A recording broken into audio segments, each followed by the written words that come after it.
अस्सलाम वालेकुम नाजरीन, आप देख रहे हैं INN चैनल। मैं हूं शेख अहमद अली। आज की ख़ास बात में हम देखेंगे कई अहम कौमी और बैनुल-अक़वामी ख़बरें। दुनिया भर से तशरीफ़ लाने वाले 25 लाख फ़र्जंदान तौहीद हज अदा कर रहे हैं। हज के दूसरे दिन दुनिया भर से आज़मीन लब्बैक अल्लाहुम्मा लब्बैक की सदाएं बुलंद करते हज के रुकने आज़म वफ़ूक़ अरफा के लिए नमाज फजर की अदायगी के बाद मैदान अरफात में जमा हुए। वहाँ शेख डॉक्टर यूसुफ बिन मोहम्मद ने मस्जिद निमरा में खुतबा हज पेश किया, जिसका तर्जुमा उर्दू समेत दुनिया की मुतअद्दिद ज़बानों में बराह रास्त नशर किया गया। खुतबा हज देते हुए शेख डॉक्टर यूसुफ बिन मोहम्मद का कहना था, क्या ईमान वालों, दुनिया और आखिरत के मामलात में अल्लाह के हुक्म को पूरा करो। अल्लाह ताला ने तफरका डालने से मना किया है। तौहीद की दावत तमाम नबियों में मुश्तरक रही। अल्लाह एक है, इसके सिवा कोई इबादत के लायक नहीं है। अल्लाह के सिवा तमाम चीज़ों को ख़त्म हो जाना है। शेख यूसुफ बिन मोहम्मद का कहना था कि नमाज अदा की जाए, ज़कात दी जाए, गरीबों की मदद का हुक्म दिया गया। हज भी अरकान इस्लाम में से एक रुकन है। अल्लाह की इबादत ऐसे करो कि वो जैसे कि वो तुम्हें देख रहा है। किसी अरबी को अजमी पर और अजमी को अरबी पर फजीलत हासिल नहीं है। जिस तरह इस महीने की हुर्मत है, उसी तरह जान माल की हुर्मत है। दिन रात का आना जाना अल्लाह ताला की निशानियाँ हैं। अल्लाह की रज़्ज़ी को मजबूती से थाम लो। अल्लाह की हुदूद की हिफाजत का मतलब है हम सिर्फ अल्लाह की इबादत करें। हर नबी ने यही दावत दी कि अल्लाह एक अल्लाह की इबादत करो। नमाज, रोज़ा, ज़कात और हज का हुक्म अल्लाह ने दिया है। खुतबा हज देते हुए शेख यूसुफ बिन मोहम्मद का कहना था, अल्लाह अजीम है और हिकमत वाला है। अल्लाह रब्बुल इज़्ज़त ने तफरके से मना फरमाया। कुरान में इत्तिहाद की अहमियत को बयान किया गया है। इत्तिहाद में ही दीन और दुनिया के मामलात में फलाह है। मुसलमानों का आपस में मिलकर रहना ज़रूरी है। अल्लाह ने फरमाया, जिसने किताब में इख्तिलाफ किया वो हिदायत से दूर हैं। मुसलमानों को आपस में जुड़कर रहना ज़रूरी है। हमें हुक्म दिया गया है कि इख्तिलाफ हो जाए तो कुरान और सुन्नत की तरफ जाएं। कुरान करीम में मुसलमानों के लिए जुड़कर रहने का हुक्म है।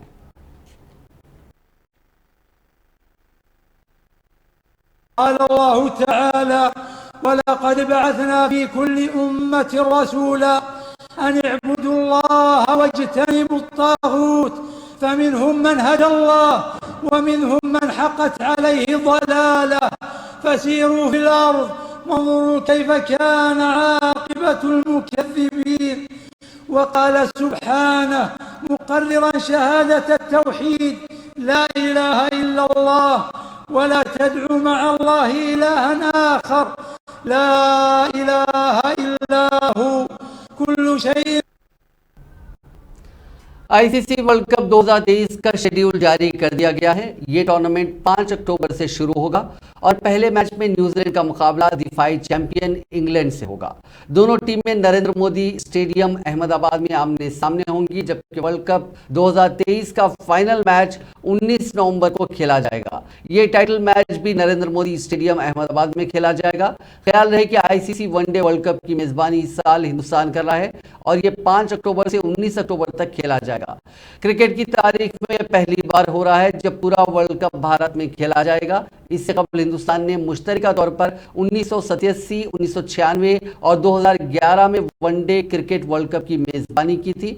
वहीं टीम इंडिया की बात करें तो वो अपनी मुहिम का आगाज 8 अक्टूबर को ऑस्ट्रेलिया के खिलाफ मैच से करेगी। हिंदुस्तान और ऑस्ट्रेलिया के दरमियान मैच चेन्नई के चेपाक स्टेडियम में खेला जाएगा। टीम इंडिया अपना आखिरी लीग मैच दिफाई चैंपियन इंग्लैंड के खिलाफ खेलेगी। हिंदुस्तान और इंग्लैंड के दरमियान मैच 29 अक्टूबर को लखनऊ के एकाना स्टेडियम में खेला जाएगा। वर्ल्ड कप में हिंदुस्तान और पाकिस्तान के दरमियान मैच 15 अक्टूबर जो कि इतवार का दिन है वो अहमदाबाद के नरेंद्र मोदी स्टेडियम में खेला जाएगा। मध्य प्रदेश में इस साल असेंबली इंतखाबात होने वाले हैं और सियासी जमातों ने वोटरों को मायल करना शुरू कर दिया है। भारतीय जनता पार्टी की इंतखाबी मुहिम का आगाज करने वजीर आजम नरेंद्र मोदी खुद भोपाल पहुंच गए। वहां उन्होंने रानी कमलापति रेलवे स्टेशन पर बैक वक्त 5 वंदे भारत ट्रेनों को हरी झंडी दिखाई। ऐसा पहली बार हुआ जब एक साथ 5 वंदे भारत एक्सप्रेस ट्रेनें चलाई गई हैं।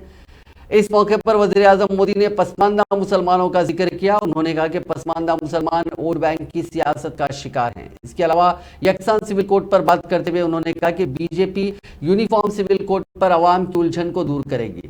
इफ्तिताही सेशन के बाद वज़ीर-ए-आज़म मोदी ने मेरा बूथ सबसे मजबूत प्रोग्राम के तहत कारकुनों से खिताब करते हुए कहा कि अगर वज़ीर आज़म और वज़ीर आला एक कामयाब पॉलिसी बनाते हैं तो मान लें कि बूथ लेवल की मालूमात एक बड़ी ताकत है।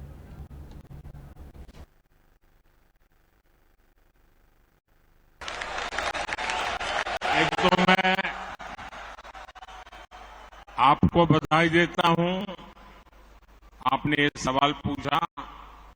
इस सवाल से मैं पूरा विश्वास से कह सकता हूं कि आप जमीन से जुड़ी हुई कार्यकर्ता है, लोगों के बीच रह करके लोगों के सुख दुख को जानने वाली बहन है आप, और इसलिए मैं पहले तो आपको बधाई देता हूं। देखिए, मुझे लगता है, यानी देखिए, हमें थोड़ा अध्ययन करना चाहिए।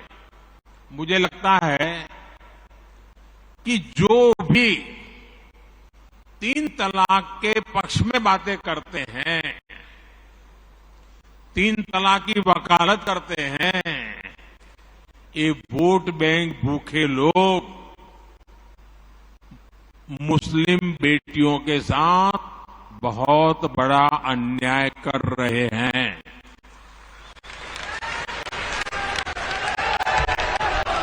अच्छा, कुछ लोगों को लगता है कि भाई ये 3 तलाक से तो सिर्फ महिलाओं की बात हो रही है। 3 तलाक से जो नुकसान होता है ना, वो सिर्फ बेटियों को होता है ऐसा नहीं है, उसका दायरा उससे भी बड़ा है। आप सोचिए, बहुत ही अरमानों के साथ बेटी को शादी कर करके ससुराल भेजा हो और 8-10 साल के बाद 3 तलाक कह करके उसको कोई निकाल दे, तो उस माँ बाप का क्या होगा जिसके घर में बेटी वापिस आती है? उस भाई का क्या होगा? वो भाई, पिता, सब उस बेटी की चिंता में इतने दुखी हो जाते हैं। इसलिए 3 तलाक से सिर्फ बेटियों को ही अन्याय होता है इतना नहीं, पूरे परिवार तबाह हो जाते हैं, माता, पिता, भाई सब दुखी हो जाते हैं। और देखिए, दुनिया के अनेक मुस्लिम बहुल देश, इसका इस्लाम से संबंध होता तो दुनिया का कोई मुस्लिम देश 3 तलाक खत्म नहीं करता। मुस्लिम बहुल देश जहां पूरी तरह इस्लाम राज्य है, वहां भी 3 तलाक बंद कर दिया है। मैं परसों इजिप्ट में था, मिस्र में था। मिस्र में, इजिप्ट में 90% से ज्यादा सुन्नी मुसलमान समाज है, और इजिप्ट में आज से 80-90 साल पहले 3 तलाक की प्रथा को समाप्त कर दिया। हमसे 90 साल पहले। अगर 3 तलाक इस्लाम का जरूरी है। सदर मजलिस इत्तेहादुल मुस्लिमीन व हैदराबाद के रुकने पार्लियामेंट बैरिस्टर असदुद्दीन अवैसी ने यूनिफॉर्म सिविल कोड के मुद्दे को लेकर वज़ीर आज़म नरेंद्र मोदी पर निशाना साधा। उन्होंने आज ट्वीट किया कि नरेंद्र मोदी ने 3 तलाक, यूनिफॉर्म सिविल कोड और पसमानदा मुसलमानों पर कुछ रिमार्क्स किए हैं। लगता है कि मोदी जी ओबामा की नसीहत को ठीक से समझ नहीं पाए। और अब तो 1 फर्टिलाइजर भी बोल रहे हो, ये उनका बहुत बड़ा प्रॉब्लम है। इसीलिए बोल रहा हूं, आर्टिकल 29 भारत के प्रधानमंत्री को समझ में नहीं आता। अब यूनिफॉर्म सिविल कोड की भारत के प्रधानमंत्री बात कर रहे हैं, तो क्या यूनिफॉर्म सिविल कोड के नाम पे आप प्लूरलिज्म, डाइवर्सिटी को छीन लेंगे क्या? आप वो करना चाह रहे? यूनिफॉर्म सिविल कोड की जब बात प्रधानमंत्री कर रहे हैं, वो यूनिफॉर्म सिविल कोड की नहीं बात कर रहे, वो हिंदू सिविल कोड की बात कर रहे। पूरे जो इस्लामिक रेफरेंसेस है प्रैक्टिसेस के, उसको इलीगल ट्रीट करेंगे और पूरे हिंदू प्रैक्टिसेस को प्रधानमंत्री अंडर द लॉ प्रोटेक्ट कर लेंगे। मैं प्रधानमंत्री को चैलेंज कर रहा हूं, 300 एमपी आपकने है, आप हिंदू अनडिवाइडेड फैमिली को एबॉलिश करो पहले, नंबर 1। कर सकते क्या आप? Thirdly, fourthly, section 21A special marriage act जो है मोदी साहब करेंगे, अभी सर करेंगे, नागालैंड मिजोरम निकाल सकते, एक मणिपुर को नहीं जा सकते प्राइम मिनिस्टर मोदी, जहां पे 336 को जला दिए गए, और आप 370 निकालेंगे क्या? बताओ हमारे को। आप बोलिए, प्रधानमंत्री को बोलना चाहिए इन बातों पे। तो यूनिफॉर्म सिविल कोड की बात तो कर रहे हैं, और फिर आप गुजरात में डिस्टर्ब एरियाज एक्ट में मुसलमान अपना घर नहीं बेच सकता, हिंदू अपना घर मुसलमान को नहीं बेच सकता। आप गुजरात में मुख्यमंत्री थे, अभी भी। वज़ीर-ए-आज़म नरेंद्र मोदी ने आज चीफ मिनिस्टर चंद्रशेखर राव के अरकान खानदान को शदीद तनकीद का निशाना बनाया। मध्य प्रदेश के भोपाल में बीजेपी के कारकुनों के लिए मुनक्किदा मेरा बूथ सबसे मजबूत प्रोग्राम को वर्चुअल तरीके से खिताब करते हुए मोदी ने कहा कि अगर आप चंद्रशेखर राव की दुख्तर की भलाई चाहते हैं तो बीआरएस पार्टी को वोट दें, या फिर आप अपने खानदान, अपने लड़के लड़कियों, पोते पोतियों, नवासे नवासियों की भलाई चाहते हैं तो बीजेपी को वोट देते हुए कामयाब बनाएं। आपको के चंद्रशेखर राव की बेटी का भला करना हो तो आप बीआरएस को वोट दीजिए, लेकिन मेरी बात ध्यान से सुनिएगा।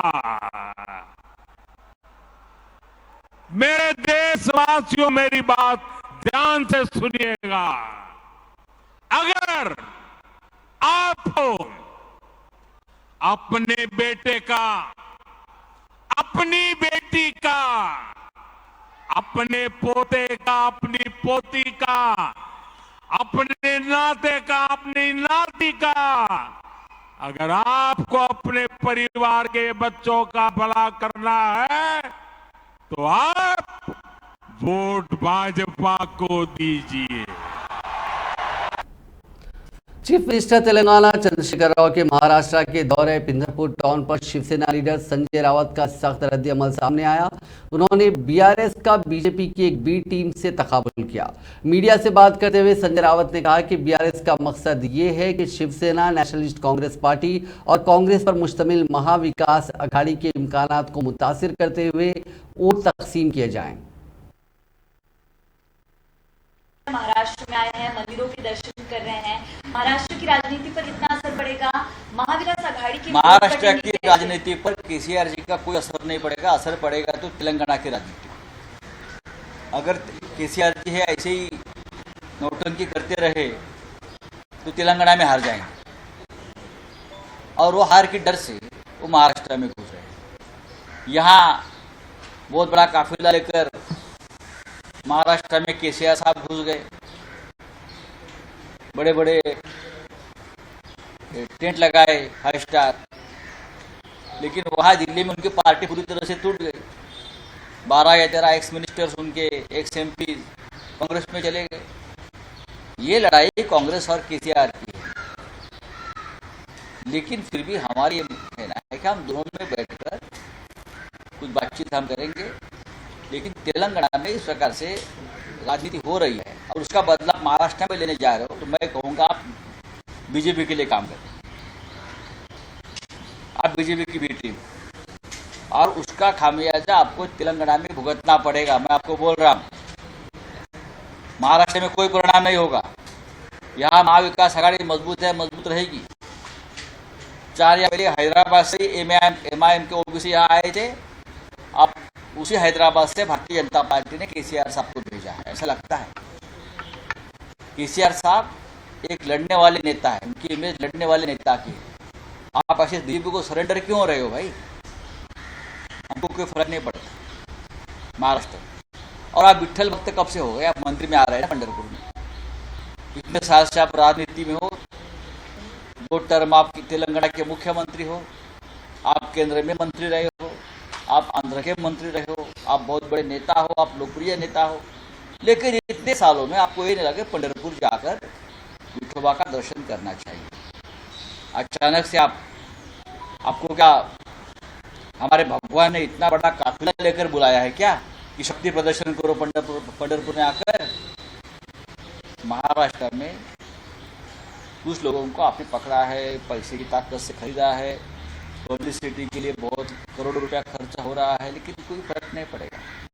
आप वज़ीर-ए-आज़म नरेंद्र मोदी हाल ही में अमेरिका और मिस्र के दौरे से हिंदुस्तान वापस आए हैं। इस मौके पर दिल्ली के जेपी नड्डा समेत तमाम बीजेपी कायदीन ने दिल्ली हवाई अड्डे पर उनका पुरतपाक इस्तकबाल किया। इस दौरान जब बीजेपी सदर नड्डा ने पीएम मोदी का इस्तकबाल किया तो पीएम मोदी ने उनसे पूछा कि मुल्क में क्या चल रहा है। अब इसको लेकर कांग्रेस ने बीजेपी और पीएम मोदी को निशाना बनाया। इस पर तंज करते हुए कांग्रेस लीडर पवन खेड़ा ने कहा कि मुल्क में धुन के सिवा कुछ नहीं चल रहा है।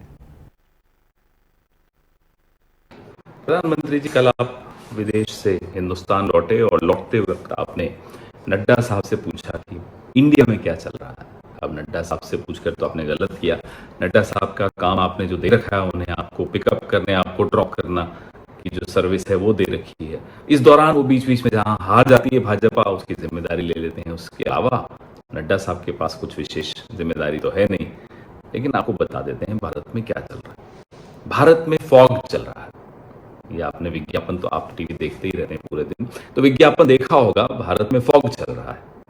इस फॉग का जो क्रिएशन है ये आपके आईटी सेल और आपका प्रिय टेलीविजन मीडिया करता है। इस फॉग के पीछे क्या हो रहा है? इस फॉग के पीछे मणिपुर आज भी जल रहा है। इस फॉग के पीछे बालासोर में जो 300 जाने गई, उस पे किसी मुसलमान को जिम्मेदार ठहराने का भयंकर प्रयास आपकी आईटी सेल के लोग कर रहे हैं। इस फॉग के पीछे जो चल रहा है, अगर आप वो देखना चाहते हैं तो मध्य प्रदेश में चुनाव प्रचार करने मत जाइए, मणिपुर जाइए, सड़क पर उतरकर देखिए, आईटी सेल को थोड़ी देर के लिए नजरअंदाज करिए, टीवी के चैनल बंद कर दीजिए, फिर आपको दिखने लगेगा इस फॉग के पीछे क्या हो रहा है। वैसे मैं आपको बता दूं, जो भारत के लोग हैं ना, वो भी अब टीवी की खबरों को देखकर कोई विश्वास नहीं बनाते आप लोग किसी भी बात पर, आपकी किसी भी बात पर। इस दौरान आपके मित्र बराक ओबामा पर जो हमले हैं आपके मंत्रिमंडल से, वो तेज हो रहे हैं। इस दौरान व्हाइट हाउस ने आपकी जो फ्रंटलाइन वॉरियर्स हैं आपके आईटी सेल वाले, उनकी निंदा की है। सबरीना सिद्दीकी के ऊपर जो हमले आपके आईटी सेल कर रही है, उसके खिलाफ फॉग हटाइए, खुद जान जाइए कि इंडिया में क्या हो रहा है। प्रधानमंत्री जी, कल आप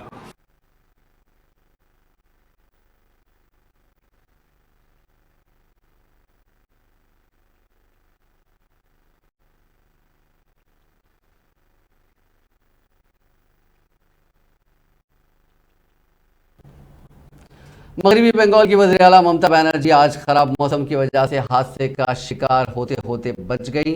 मंगल के रोज जलपाईगुड़ी से लौटते वक्त ममता बनर्जी का हेलीकॉप्टर आंधी और बारिश की जद में आ गया। वज़ीर आला मंगल की दोपहर जलपाईगुड़ी के क्रांति से बागडोगरा के लिए रवाना हुई थी। उसी वक्त तेज बारिश हो गई। पायलट ने फौरी हेलीकॉप्टर को साफ आसमान की तरफ मोड़ दिया और फिर कुछ ही देर में उनके हेलीकॉप्टर की सेवक एयरबेस पर इमरजेंसी लैंडिंग कराई गई। बताया जाता है कि हेलीकॉप्टर में सवार सभी अफराद महफूज हैं। दरअसल ममता बनर्जी मंगल के रोज पंचायत इंतखाब की तशहीर के लिए जलपाईगुड़ी गई थी। वहां से उन्हें बागडोगरा के रास्ते कोलकाता लौटना था, लेकिन इससे पहले वज़ीर आला के हेलीकॉप्टर को बड़े मसले का सामना करना पड़ा। मौसूला इत्तला के मुताबिक वो जलपाईगुड़ी से हेलीकॉप्टर से रवाना हुई थी। बेकंठपुर जंगल के ऊपर से हेलीकॉप्टर परवाज भर रहा था और ठीक उसी वक्त तेज बारिश होने लगी। वज़ीर आला का हेलीकॉप्टर जोर जोर से हिचकोले खाने लगा। आसमान में चीजें भी बहुत धुंधली दिखाई देने लगी। ऐसे में मुश्किल हालात को देखते हुए वज़ीर आला ममता बनर्जी को जान को जोखिम में डाले बगैर सेवक एयरबेस पर इमरजेंसी लैंडिंग को अंजाम दिया गया। मगरबी बंगाल की वज़ीर आला ममता बनर्जी ने आज जलपाईगुड़ी में एक जलसे आम से खिताब खिताब करते हुए मरकजी हुकूमत और वजीर आजम नरेंद्र मोदी को शदीद तनकीद का निशाना बनाया। साथ ही उन्होंने पेशगोई की कि बीजेपी की उम्र अब सिर्फ 6 माह रह गई है, क्योंकि फरवरी माह में लोकसभा इंतखाबात कराए जाएंगे। ममता बनर्जी ने 2024 में मोदी हुकूमत को इख्तिदार से बेदखल करने के अज़्म का भी इजहार किया। গ্রামের রাস্তার টাকা সেন্ট্রাল গভর্নমেন্ট বন্ধ করে দিয়েছে, আমরা আদায় করে ছাড়বো। মনে রাখবেন, আমরা পঞ্চায়েতে জিতে এ টাকা আদায় করে ছাড়বো। 100 দিনের কাজ করিয়ে টাকা দেয়নি। সবচেয়ে বড় অপরাধ কেন্দ্রীয় সরকার, ভাজপা সরকার, ডাবল ইঞ্জিনের সরকার, ভাওতাবাদ সরকার, মিথ্যাবাদ সরকার, অত্যাচারী সরকার মিথ্যে কথা বলে বেড়াচ্ছে। আজকে 7,000 কোটি টাকা পেমেন্ট করেনি 100 দিনের কাজের লোককে। তাও আমি 100 দিনের কাজ অনেক জায়গায় করছি, যাদের টাকা পেমেন্ট হয়নি টাকা আমরা আদায় করে ছাড়বো, এটা মাথায় রাখবেন। বাংলার বাড়ি নিয়ে আপনাদের সমস্যা আছে, বাংলার বাড়ির টাকা ওরা বন্ধ করে দিয়েছে। আমরাও আগামী দিন বাংলার বাড়ির টাকা না দিলে बीजेपी के मणिपुर में कुकी और मैती बिरादरियों के दरमियान रिजर्वेशन को लेकर गुज़िश्ता 54 दिनों से तशद्दुद जारी है। इस दौरान फौज ने पीर को एक वीडियो शेयर किया। 2 मिनट 14 सेकंड के इस वीडियो में मणिपुर के लोगों से फौज के ऑपरेशन में ताउन करने की अपील की गई। फौज ने कहा कि सिक्योरिटी फोर्सेस के ऑपरेशन के दौरान ऐसा कई बार हुआ जब कुछ लोगों ने इसमें मुदाखलत करने की कोशिश की। फौज ने कहा कि हमारे इंसानी रवैये को कमजोरी ना समझें, आप हमारे साथ ताउन करेंगे तभी हम मणिपुर में अमन व अमान बहाल कर सकेंगे।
दिल्ली के हर्ष विहार एरिया में 70 साल के बुजुर्ग से गन पॉइंट पर 1 लाख रुपए की रकम लूट ली गई। रिपोर्ट्स के मुताबिक ये वाकया 19 जून की रात का है, लेकिन इसका वीडियो अब सामने आया है। पुलिस ने मामला दर्ज कर जांच शुरू कर दी है। पुलिस के मुताबिक संसार सिंह पीर की रात 9 बजे अपनी दुकान बंद कर रहे थे, तभी मोटरसाइकिल से 2 बदमाश आए। उन्होंने उनका बैग छीनने की कोशिश की, लेकिन उन्होंने इसकी मुखालिफत की। फिर उनमें से एक बदमाश ने बंदूक निकाली और उन्हें बैग छोड़ने की धमकी दी, जिसके बाद उन्होंने अपना बैग छोड़ दिया। इस वाक़े का वीडियो सोशल मीडिया पर वायरल हो रहा है। वीडियो में देखा जा सकता है कि 2 बदमाश सड़क की दूसरी साइड से संसार सिंह की दुकान की तरफ आते हैं। संसार सिंह बाइक पर बैठकर दुकान बंद करवा रहे होते हैं। उनके हाथ में से पैसों से भरा एक बैग होता है। बदमाश गन दिखाते हुए उनसे बैग छीनने की कोशिश करते हैं। बैग जब छीना जाता है तो इनका एक तीसरा साथी सड़क के दूसरे किनारे पर इनका इंतजार कर रहा होता है। पुलिस इस पूरे मामले की जांच कर रही है। दिल्ली के वज़ीर आला अरविंद केजरीवाल ने कहा कि लेफ्टिनेंट गवर्नर वीके सक्सेना और मरकजी हुकूमत के पास दिल्ली में अमन अमान की सूरत हाल को बेहतर बनाने के लिए कोई ठोस मंसूबा नहीं है। केजरीवाल ने दिल्ली में लॉ एंड ऑर्डर की बिगड़ती हुई सूरत हाल पर मंगल को एक बार फिर मरकजी हुकूमत और एलजी को घेरा। उन्होंने कहा कि मरकजी हुकूमत की गलत तरजीहात की वजह से दिल्ली में अनारकी की सूरत हाल पैदा हो गई है। कहना है कि ऐसा लगता है कि केंद्र सरकार के पास दिल्ली की लॉ एंड ऑर्डर सिचुएशन को इम्प्रूव करने के लिए कोई सॉलिड प्लान नहीं है। केवल मीटिंग्स बुलाने से काम नहीं चलेगा। मीटिंग्स बुलाना एक औपचारिकता है। दिल्ली के अंदर कल प्रगति मैदान, जहां पे G20 होने वाला है, उसके सामने G20, प्रगति मैदान के अंडरपास में दिन दहाड़े गाड़ी रोक के और लूट के ले गए वो उसका बैग। हमने टीवी उसमें कैमरा में देखा। ऐसे तो ये तो जंगल राज हो गया दिल्ली के अंदर। ऐसे लोग अपने आप को बहुत असुरक्षित महसूस कर रहे हैं। आज सुबह सुबह मैंने देखा कोई किसी मार्केट के अंदर पीछे से ताला तोड़ के उसको लूट के ले गए। ये हो क्या रहा है दिल्ली के अंदर? क्या हम कह सकते हैं कि क्या देश की राजधानी के अंदर इस तरह की कानून व्यवस्था होनी चाहिए? उसका एक ही कारण है कि केंद्र सरकार और एलजी साहब 24 घंटे केवल और केवल दिल्ली सरकार के काम रोकने में अपनी पूरी एनर्जी लगा रहे हैं। कैसे दिल्ली सरकार के स्कूल रोकें, कैसे इनके मोहल्ला क्लिनिक रोकें, कैसे इनकी पानी की सप्लाई रोकें, कैसे इनकी बिजली रोकें। मेरा उनसे निवेदन है कि आप हमें हमारे काम करने दो, आप अपने काम करो। और इससे लॉ एंड ऑर्डर सिचुएशन नहीं सुधरती। आप हमें दे दो लॉ एंड ऑर्डर सिचुएशन, हम दिल्ली को देश की सबसे सुरक्षित शहर बना के दिखा देंगे। कहना है कि कानपुर में बुलियन, ज्वेलरी और रियल एस्टेट के ताजिरों के इदारों पर 4 दिनों से जारी इनकम टैक्स डिपार्टमेंट के छापे मंगल को खत्म हो गए। 95 घंटे के छापे में अफसरान ने 600 करोड़ के 300 फर्जी लेन देन को पकड़ा। जेवरात के अहाते पर छापे के दौरान 25 करोड़ रुपए नकद और तकरीबन 70 किलो सोना और चांदी जब्त की गई। उनकी तस्वीर भी मंजर आम पर आ चुकी है। दरहकीकत हुक्काम ने पीर की सुबह तक 16 करोड़ रुपए की नकदी जब्त कर ली थी। उन्हें बुरहाना रोड पर एक बंद दुकान में भारी रकम की इत्तला मिली थी। टीम पीर की शाम वहां पहुंची। जब शटर खोलकर जांच की गई तो कपड़े के बंडल में 9 करोड़ की नकदी बरामद हुई। इसी तरह टीम ने मंगल की सुबह तक तकरीबन 25 करोड़ रुपए कैश जब्त किया है। जनूबी कश्मीर के जिले कुलगाम के हावड़ा इलाके में सिक्योरिटी फोर्सेस और जंगजुओं के दरमियान शबाना तसादुम आराई के दौरान एक मकामी जंगजू मारा गया। कश्मीर जोन पुलिस ने ट्वीट करके कहा कि कुलगाम तसादुम आराई के दौरान एक मकामी जंगजू मारा गया।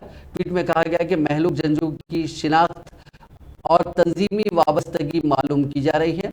उन्होंने कहा कि महलूक जंगजू की तहवील से असला और गोला बारूद के अलावा काबिल एतराज मवाद भी बरामद किया गया। फिल्म आदि पुरुष बनाने वालों पर आज एक बार फिर इलाहाबाद हाईकोर्ट ने सख्त नाराजगी जाहिर की। एक अर्जी पर समाअत करते हुए हाईकोर्ट ने सेंसर बोर्ड के किरदार पर सवाल खड़ा कर दिया और कहा कि सेंसर बोर्ड ने अपनी जिम्मेदारी ठीक तरह से नहीं निभाई। समाअत के दौरान अदालत ने फिल्म के डायलॉग राइटर मनोज मुंतशिर शुक्ला को भी नोटिस जारी किया। अदालत ने मनोज मुंतशिर से 1 हफ्ते के अंदर अपना जवाब दाखिल करने का हुक्म दिया। आज फिल्म आदि पुरुष के खिलाफ दाखिल अर्जी पर समाअत के दौरान तबसरा करते हुए इलाहाबाद हाईकोर्ट ने कहा कि इस फिल्म में इस्तेमाल किए गए डायलॉग एक बड़ा इशू है। लोगों के लिए रामायण एक मिसाल है। रामायण काबिल तकलीद है। आज भी लोग रामचरितमानस पढ़कर घर से निकलते हैं। ऐसे में कुछ चीज़ों को छूने से परहेज करना चाहिए। फिल्म में इस्तेमाल किए गए डायलॉग पर अदालत ने हैरानी जाहिर की और सख्त लहजे में कहा कि फिल्म में भगवान हनुमान और मां सीता को जिस तरह दिखाया गया वो किसी की समझ में नहीं आ रहा है।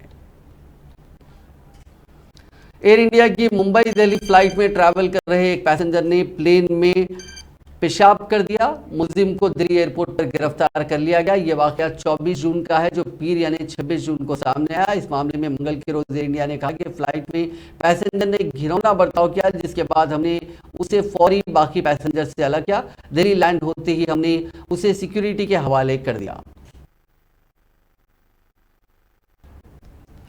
अमेजोन के जंगलात से 40 दिन बाद 4 बच्चों को बचाने वाली फौजी एहलकारों को कोलंबिया की हुकूमत ने एजाज से नवाजा है। इस रेस्क्यू मिशन को ऑपरेशन होप का नाम दिया गया था और इसमें शामिल फौजियों और दीगर अरकान को ऑर्डर ऑफ बोयाका अवार्ड दिया गया। ये कोलंबिया के शहरियों को दी जाने वाली आला तरीन डिग्री है और मुसल्लह अफवाज को दी जाने वाली दूसरी आला तरीन अवार्ड है। अवार्ड देते हुए सदर गुस्ताव पेट्रो ने कहा कि तमगा सिर्फ एक अलामत है, असल एजाज जिंदगी है और इन रेस्क्यू वर्कर्स ने साबित कर दिया है। इमदादी कारकुनों ने ऑपरेशन में बच्चों की बिरादरी को शामिल किया और साबित किया कि हम कितने मुत्तहिद होकर बहुत सी जानें बचा सकते हैं। उन्होंने कहा कि अब कोई ऐसा तनाज़ा नहीं बचा है जिस पर मगरबी या रिवायती रस्म व रिवाज के दरमियान बेहतर हो। दोनों नजरियात ने मिलकर उन बच्चों को बचाकर घर पहुंचाया है। नाजरीन, आज की खास बात में बस इतना ही। आपसे कल मुलाकात होगी नई खबरों के साथ। आप देखते रहिए INN चैनल।